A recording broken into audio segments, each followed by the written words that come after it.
Hello tribe, how are you all doing? Welcome to another Wellness Wednesday video. Wednesdays are set aside for wellness, weight management stuff. If you're new to the channel, hello and welcome. I'm so happy to have you here. My name is Yaje and I'm very passionate about this stuff, this wellness, this weight management, this gardening stuff.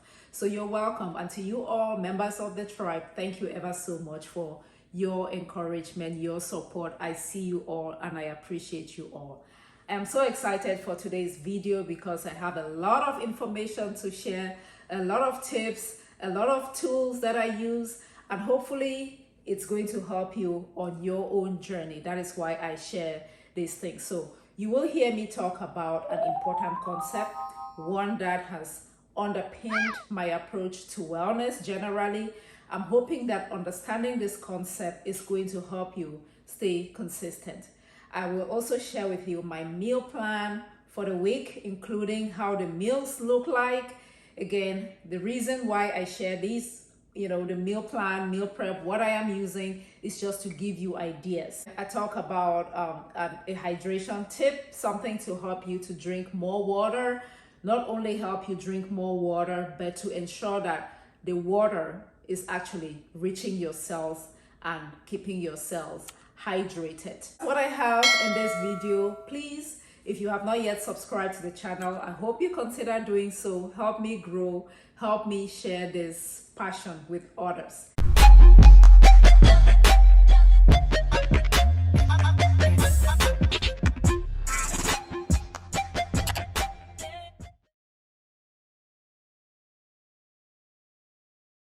Tribe, there's an important concept that you need to understand. Understanding this concept is going to help you create a diet that works for you, a diet that works for your particular unique needs.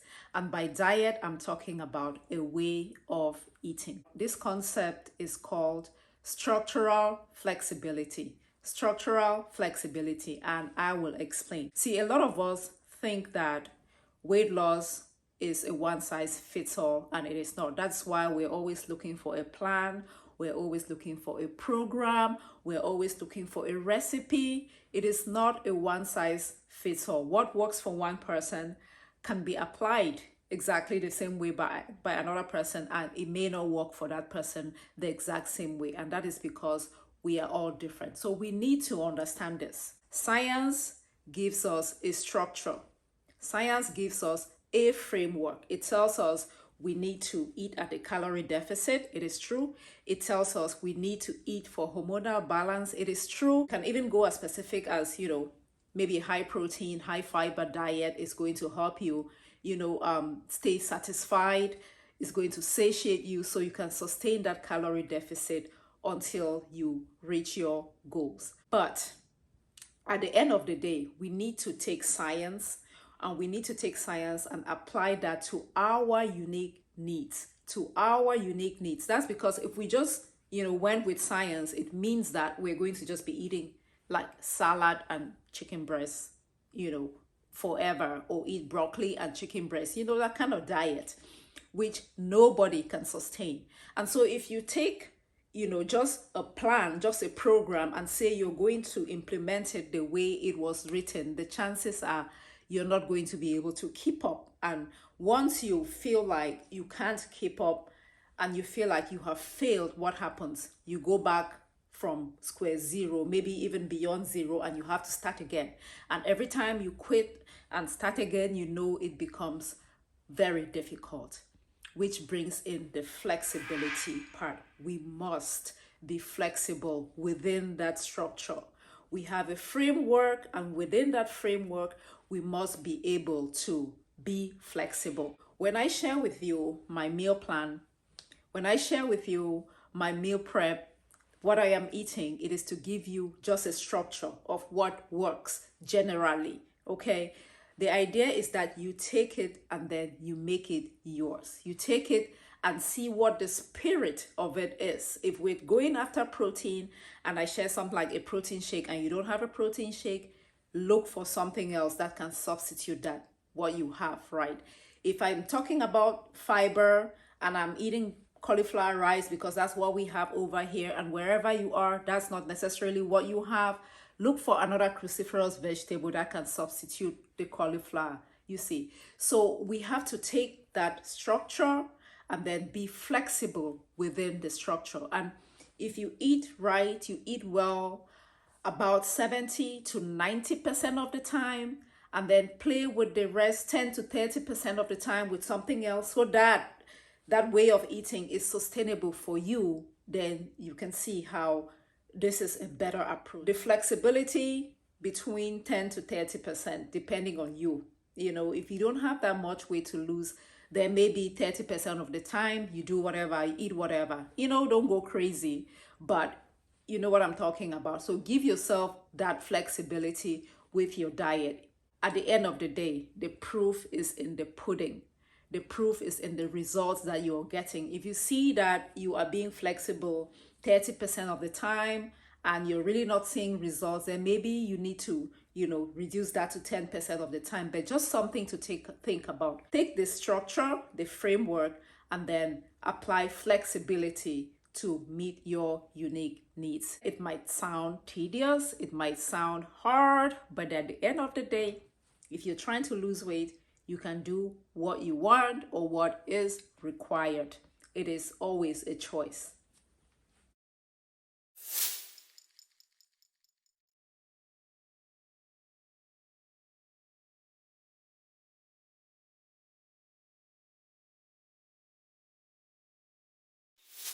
Hey tribe, Yaje here, and I just wanted to share with you my meal plan for this week, following the ABC template for weight loss. Okay, so this week I'm going to be doing intermittent fasting twice, on Tuesday and Thursday, and then the rest of the days for breakfast I will just have a protein shake. And the protein shake I'm going to be doing is this whey protein, 100% whey protein powder. It has 110 calories for one scoop with 25 grams of protein. This one has no added sugar. That will be my shake for Monday, Wednesday, and Friday. And then meal number 2 and meal number 3, my staple, the A, is going to be a salad with fish. And then my second, the B, is going to be okra soup with some kind of vegetable fufu. And then meal number C is going to be the meat sauce, which I already prepared enough last week. I have shared the recipe on the channel. You should check that out. I'm going to have that meat sauce with riced cauliflower.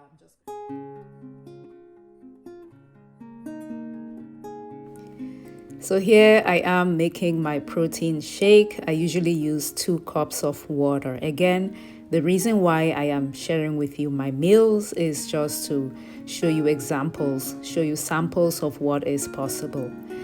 I use protein shakes for convenience, you know. I already cook a lot, so one extra meal that I don't have to cook works for me. The second meal I'm sharing with you here is my salad with salmon fish. Again, I make my lettuce and I save it in the lettuce spinner in the fridge. Lasts me all week. And then this is the salmon that I smoked on my grill last week. If you've watched my video last week, you probably saw me make this salmon. So I made a huge batch and I saved some in the freezer. I'm using that as the source of protein and healthy fat for my meal this week. The next meal, okra from the garden and vegetable fufu. It pays to have a garden for this exact same reason. I can harvest the produce fresh, cook it fresh, have all the nutrients. Okra is very fat loss friendly. The mucilaginous nature really helps to clear up stuff from the pipes, if you know what I mean. So I made huge portions there, 4 huge portions, and the veg fufu is cabbage fufu made out of dehydrated cabbage. So it is just vegetables with vegetables. And I have shared how I make this rice cauliflower from scratch with no tools in another video. I'm going to link it up in the description box. But the idea is to get cruciferous vegetables. Very filling, great for ladies especially because they have compounds within them that help to clear estrogen from the body. So we need to be having a lot of cruciferous vegetables. I cooked this in a rice cooker, but you can cook it on the stovetop just as well. No problems at all. Remember, it's a vegetable. It's going to release its own water as you're cooking it, so you don't need to add too much water. We're just steaming it. And this one head of cauliflower gave me 3 huge portions.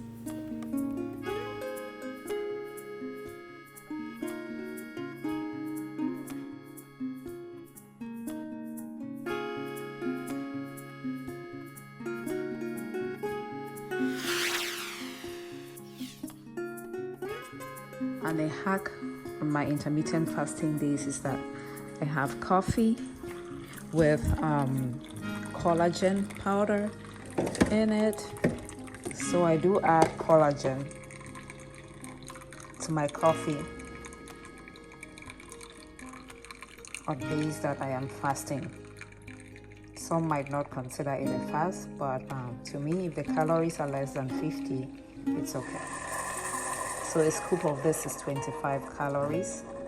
I add a scoop to my coffee.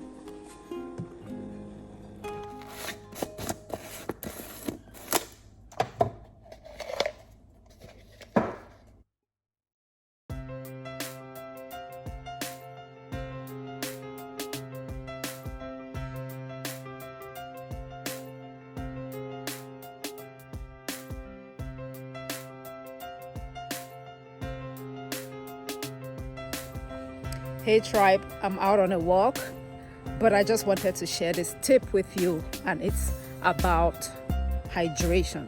We all know water is important. We all know we should be drinking a lot of water, because when you are dehydrated, you might experience metabolic complications, high blood pressure, constipation, things like dry mouth, dry eyes, and so on and so forth. So we all should be drinking water. Water is important for the conversion of food into energy, for a host of other things in the body.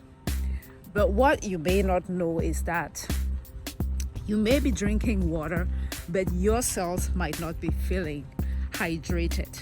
Your cells might not be getting the hydration from the water, and that is because the water is missing in electrolytes. Nobody ever talks about electrolytes in the water. When the water has electrolytes, your cells are better able to absorb the water and then be properly hydrated. So how do you get electrolytes in your water? You may have heard about, sports drinks, right? Gatorade, which also has a bunch of sugar and a bunch of other things. So I'm going to share with you how you can get electrolytes in your water with things that you probably already have at home. So here's the hack, and this can actually make you drink a whole lot of water. I know it did for me. So add a squeeze of lemon or lime to your water and a pinch of salt. I am using Himalayan pink salt, but you can use sea salt. And that will make your water super hydrating, and you might even like the taste, trust me. Few moments later.